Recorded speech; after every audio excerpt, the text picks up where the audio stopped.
Hello guys, this is Girl Got Game and welcome to the Royal Trap.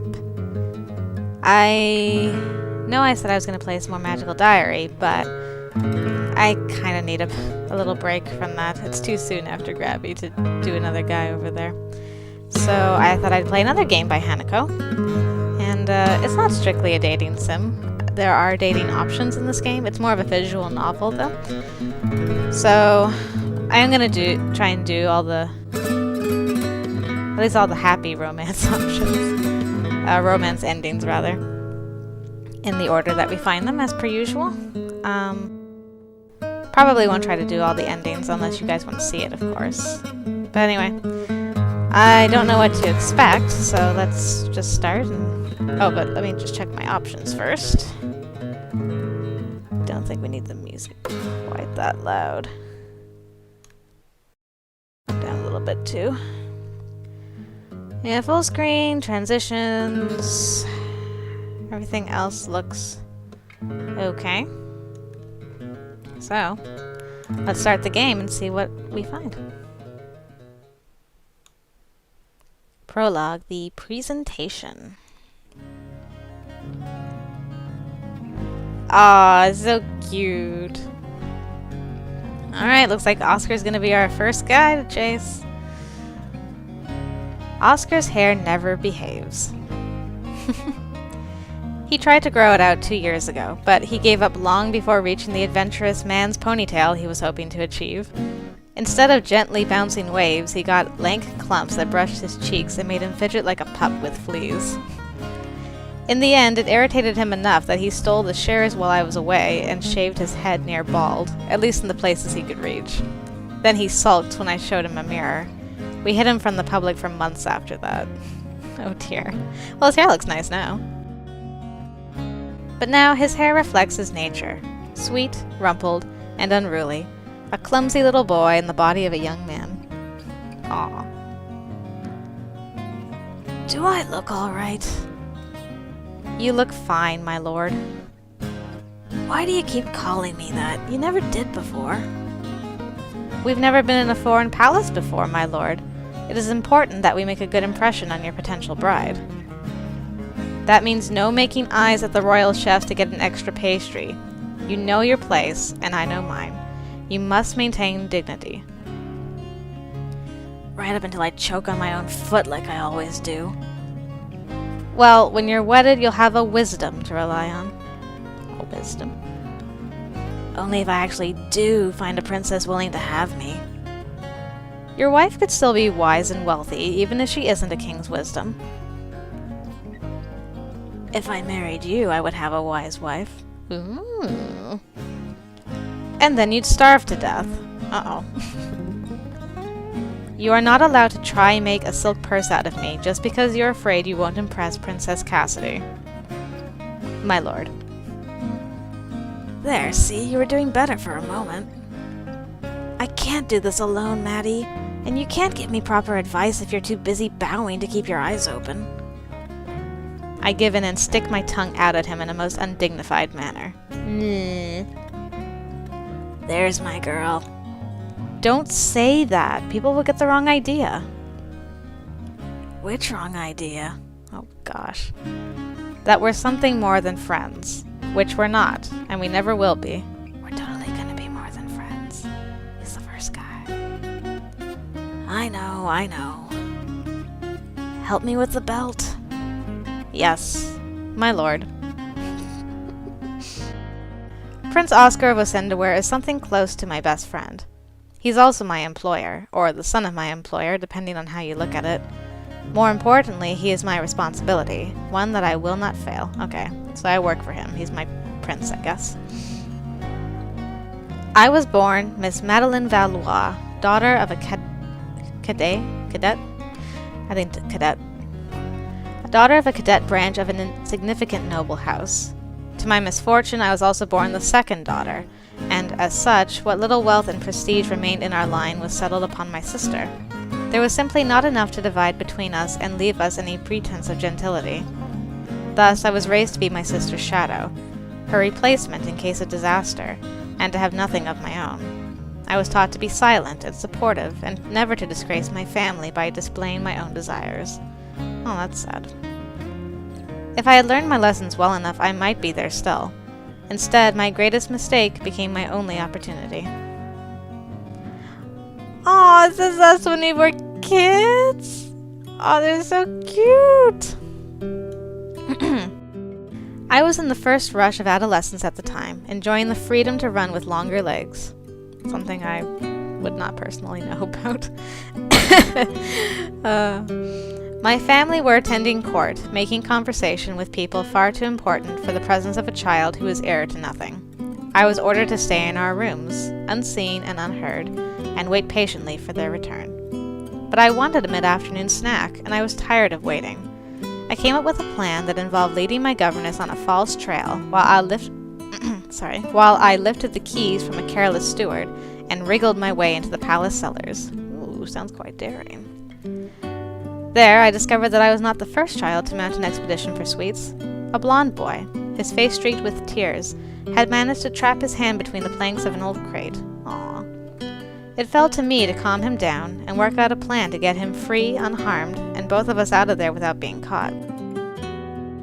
If I had known he was a prince, I might have been more successful. I thought his family, like mine, wouldn't want to raise a fuss or admit that anything had gone wrong. Instead, my escape route led us straight into the path of his parents' frantic searching. Even then, I tried to protect him. My mother was horrified at what I'd done. She would have had me whipped and confined to my room on bread and water for a week. The King of Osendaware saw things differently, saw in me someone who could keep up with his youngest son's mischief and get him out of trouble safely. Thus, I received a royal appointment as the valet of the young Prince Oscar, his companion, his maidservant, his advisor, and his agent. For the first time in my life, I had a place that belonged to me. I have studied for him, trained and fought for him. If necessary, I am expected to give my life for him. I will not fail. Okay, neat. Little backstory there. Now that Oscar is reaching adulthood, he must find a bride willing to give control of her ancestral lands to him. I will not say it and discourage him, but I do not expect it to be these lands. Quellenor is a large and powerful kingdom, and the competition is likely to be fierce. I have never met Princess Cassidy, but I know she is quite young. She is certainly under no obligation to choose a husband in a hurry. This occasion is only the beginning of a long process for all of us. Still, her debut is a small and prestigious Sorry, I thought I'd read that wrong. Still, her debut is a small and prestigious gathering, and it was good fortune that Oscar received an invitation. Here he will gain experience in dealing with royal women who are not his relations, so that he can achieve a good marriage in the future. That is my final purpose, to prepare him and polish him, to make of him a man whom a princess could trust with her heart and her home. If no one wishes him for her husband, then all these years have been wasted. I will be sent home in disgrace, a nothing, a worse than nothing. And yet, if he is chosen, then he will become a king, the master of a territory far from his birth, and he will leave me behind. What happens to me then? Well, don't worry about that, girl, because we're going to get him interested in you instead. I can't let my worries about the future distract me. I have to focus on Oscar and everything that is happening right now. No matter what happens, I will stay in control. I won't let anyone down. Not my family, not Oscar, and not myself. Oh, hey. I think you're ready. Are you coming? You're allowed to attend the presentation, just not the ball. Of course. I need to see your competition. Good. Madeline? Yes? I want you to know, I really appreciate everything you do for me. Oh, our first dialogue option. I know that. I appreciate you too. Stop wasting time. I don't want to just brush them off and be like, I know. And I'm not going to say to stop wasting time, because we want to go after you. So, I appreciate you too. I feel the same way about you, my lord. You do? Of course. I couldn't have asked for a better employer. Aw, Madeline. Right. He lets out a slow breath and shakes his head. Well, I suppose we should go. Yes, I suppose we should. The presentation hall of the Kingdom of Gwelinor is not so much larger than that of my homeland, but the decorations seem more ornate, the jewels more lustrous. Perhaps it is only the dazzle of unfamiliarity. I have never crept along these walls on secretive errands, nor been forced to polish them as punishment. Only 3 foreign princes are present for these festivities, which we will chase at a further date. According to court gossip, 5 were invited, but one politely declined, and the other, somewhat less politely, refused to attend any event which involved Prince Nazagi. Therefore, this debut becomes an intimate affair, and might appear that much more advantageous for those present. But the central focus of this event is the princess herself.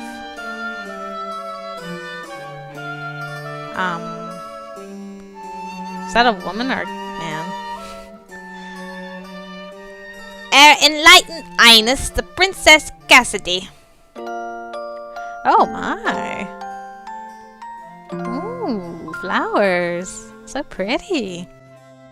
She walks into the room with poise, her head held high, then hesitates, looking rapidly back and forth over the assembled personages before continuing to her assigned position.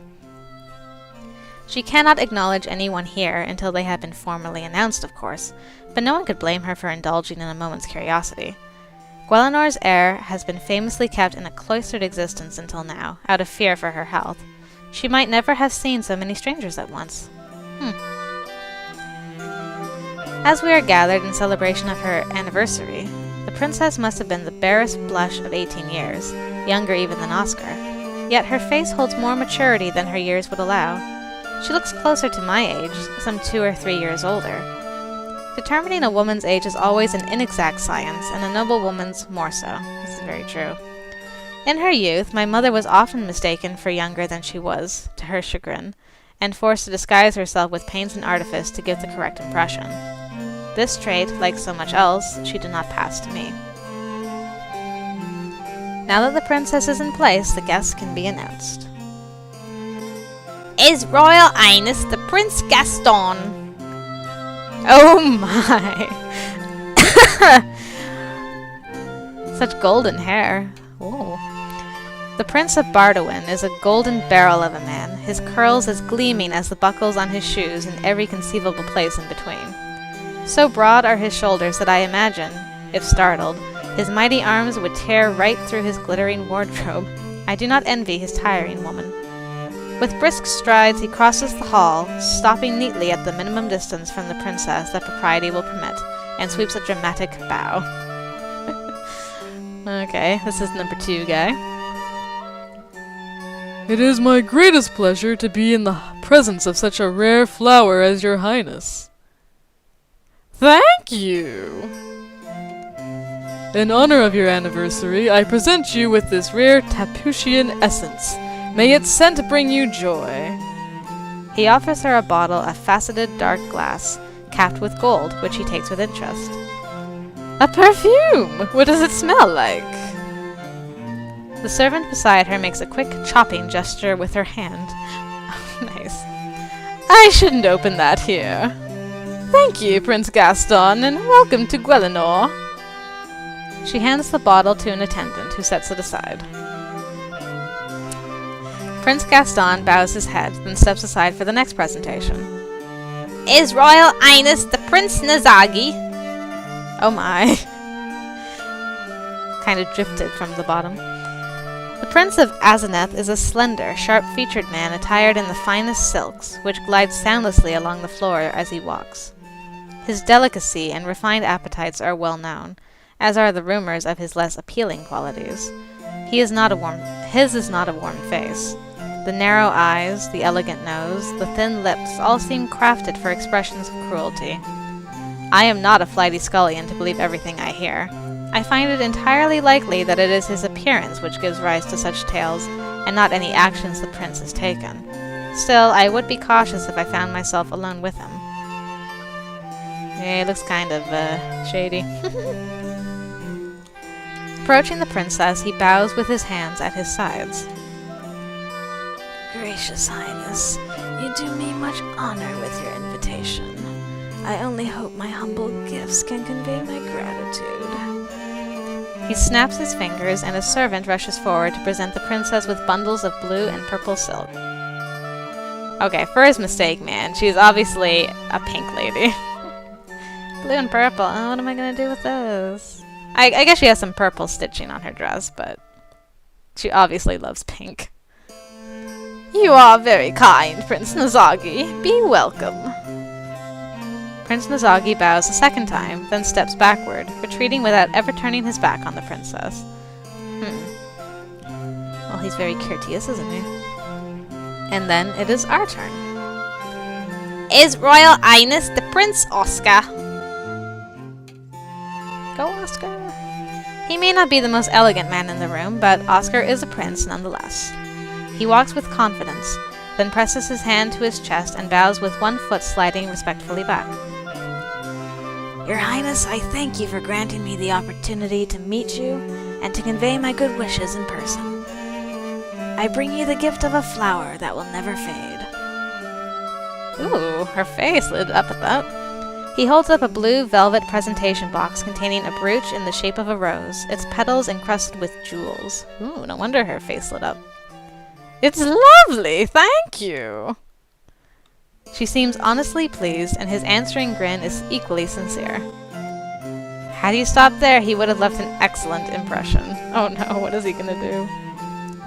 I also wrote you a poem. Would you like to hear it? Oh no. As fairest maid to fairest day can wish the darkest cares away. As fish and frog shall meet and laugh upon the golden seed and chaff.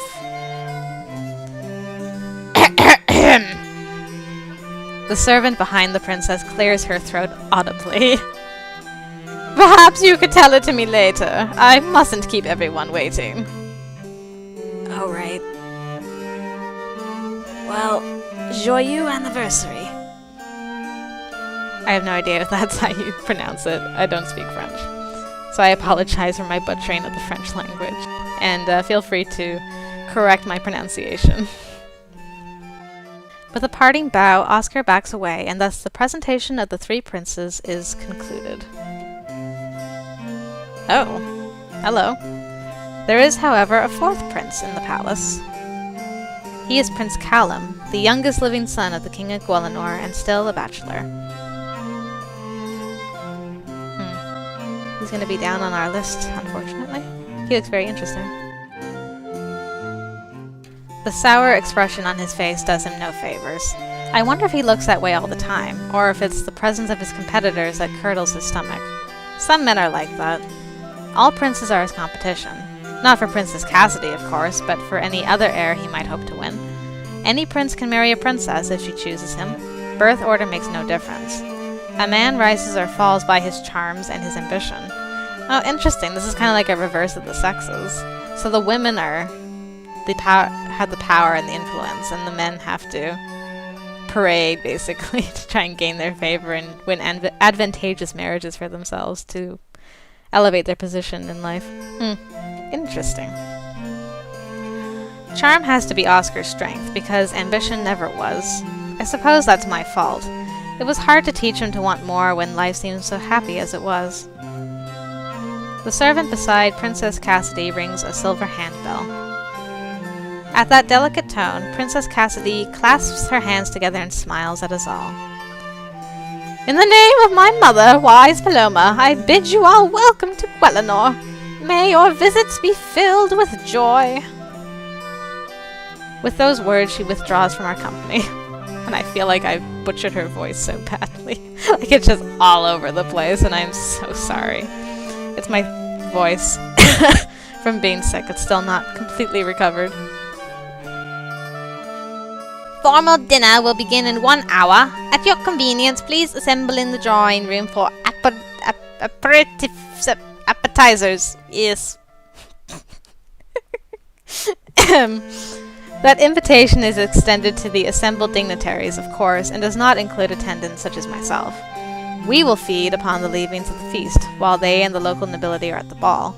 I have no true desire to attend a royal ball. Glittering costumes and skilled musicians create a wonderful atmosphere, but the need to maintain a perfect appearance through hours of socializing on your feet must spoil it. Certainly Oscar always complains.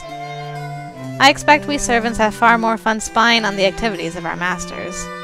Yes, we. I'm hardly alone in my more clandestine skills. Every palace has its secrets, and people whose role it is to find them, or bury them. Every noble needs tasks done on the quiet now and then, and some treasures are far more closely guarded than sweets in a cellar. As the gathering dissolves, Oscar touches my arm and takes me aside.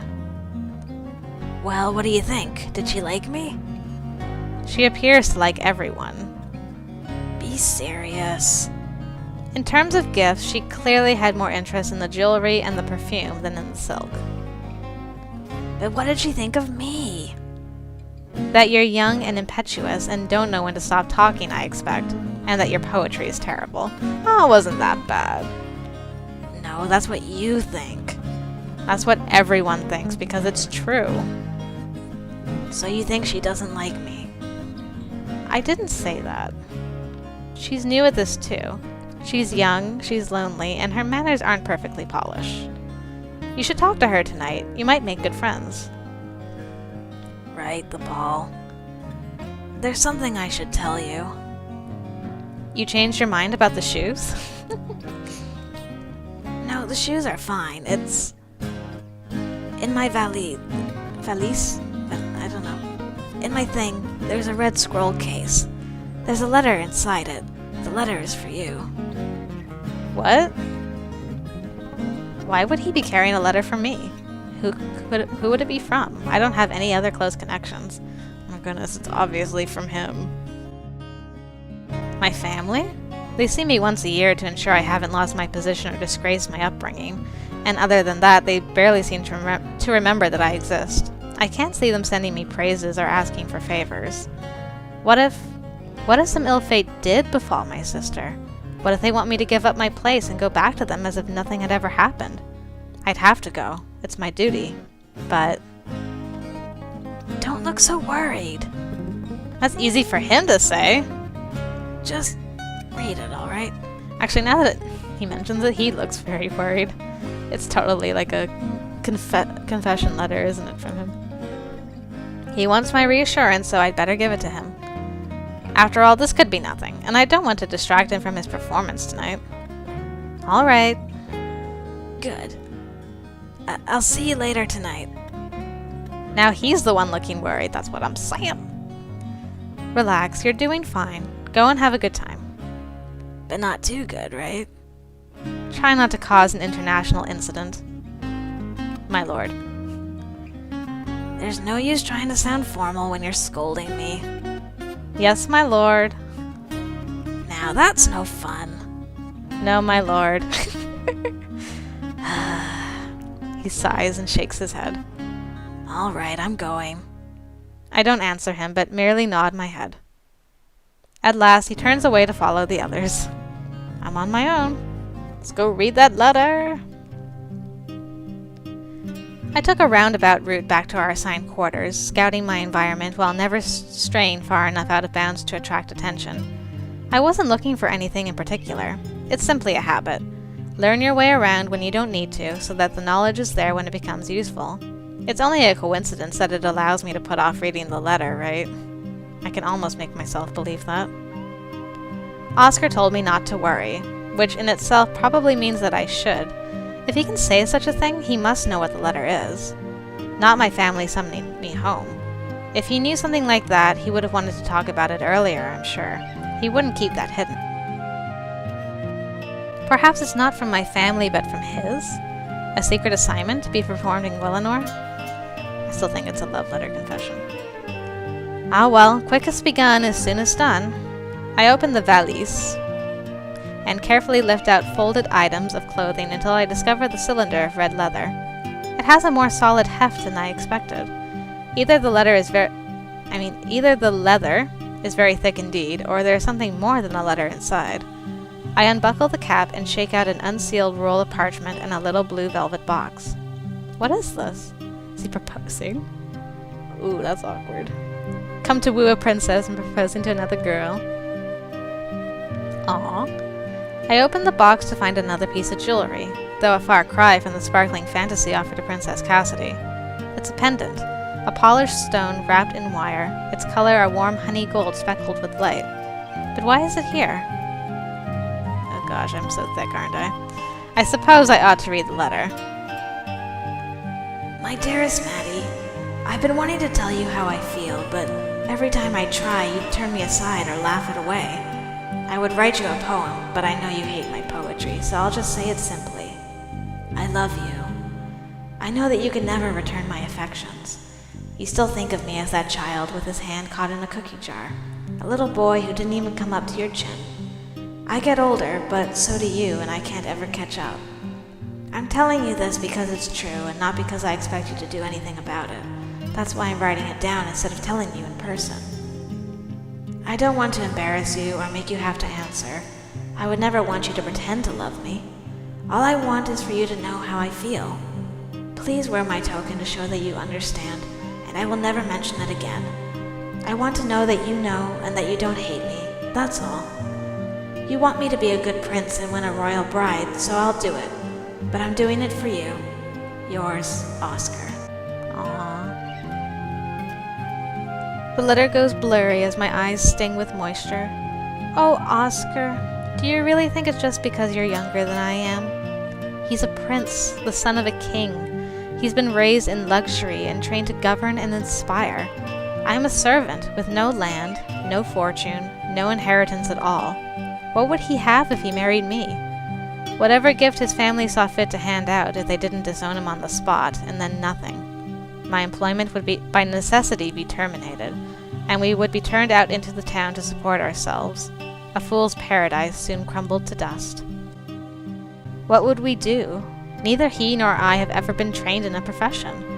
Where would we live? We wouldn't have so much as a roof over our heads. It doesn't matter how I feel about him, or how he feels about me. It can't happen.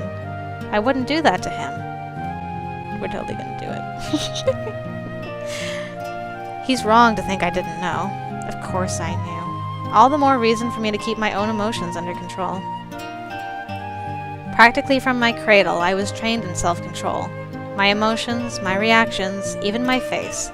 Never to flinch, never to cry, never to say what I wanted or to have any wants beyond doing what my parents told me to. I was supposed to sit quietly in the background until I was needed. Eventually, I suppose, I would have lived in my sister's house as a poor relation and unpaid housekeeper, and never had a life of my own. My little rebellion, my misadventure, came as a shock to my parents, who had thought me so obedient. But even out of their care, I am still the daughter they raised. It remains my nature to be cautious and quiet and restrained, no matter what I feel inside. I'm good at it.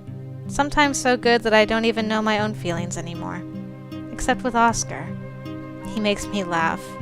He teases me and forces me to tease him back. He lights up when he smiles. Even now when he's not here, he's almost managing to make me cry. He's been my best friend all these years. I owe him everything, and I won't let him ruin his life for me. But if through some miracle I was granted an estate of my own...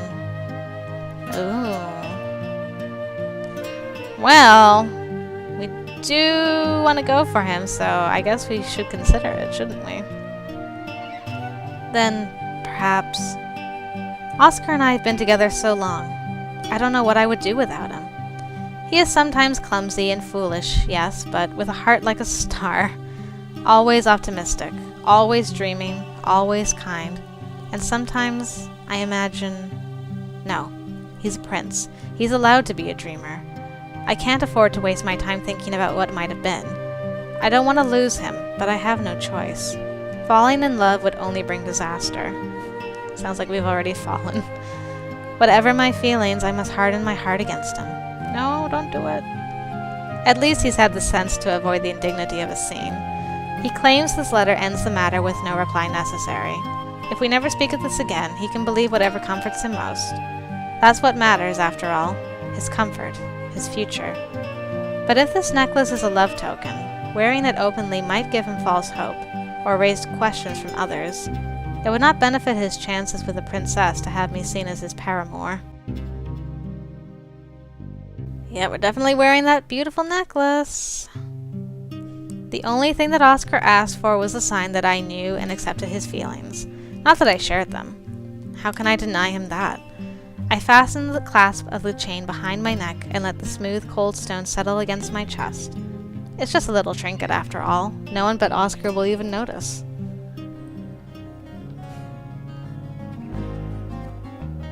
Right, so then, that is resolved. It is done, and I don't need to think about it again.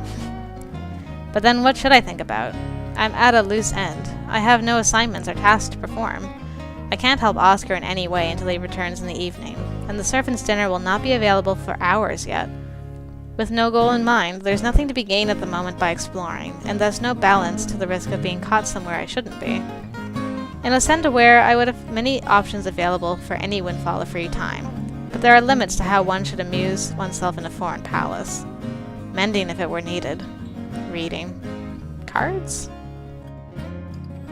I withdraw 2 decks of cards from my belongings and begin to arrange them into the 10 tableaux of a thief's fortress.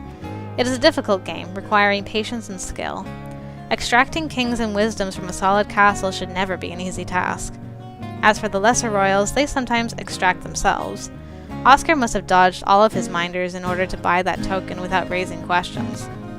Well, if I provided the motivation for him to stretch himself a bit, that's all to the good. A prince should learn to plan ahead and to take bold action. His parents might not be pleased by his reasons, but better a misguided attachment than some foolish plan about joining the jongleurs or apprenticing to an alchemist. One card, then another. I have done my job the best that I could. I have straightened his posture and flattered his looks. Flattered his looks. I have kept him active but unharmed. I have eavesdropped and intrigued on his behalf. If I had truly convinced him to give up the poetry, I could consider it a complete success. But on the balance, all is well. No doubt he will make a royal marriage at some point. Only, not too soon, I hope. He's so young, and I'm not ready to move on. Yeah, we're all not ready to move on. I guess there's no actual separation like there is with Magical Diary with weeks, so I think I'm just going to end it here for now. I think I've been playing for a little bit. So, yeah, we'll catch you in the next episode, I guess. We'll try and romance Oscar a little more.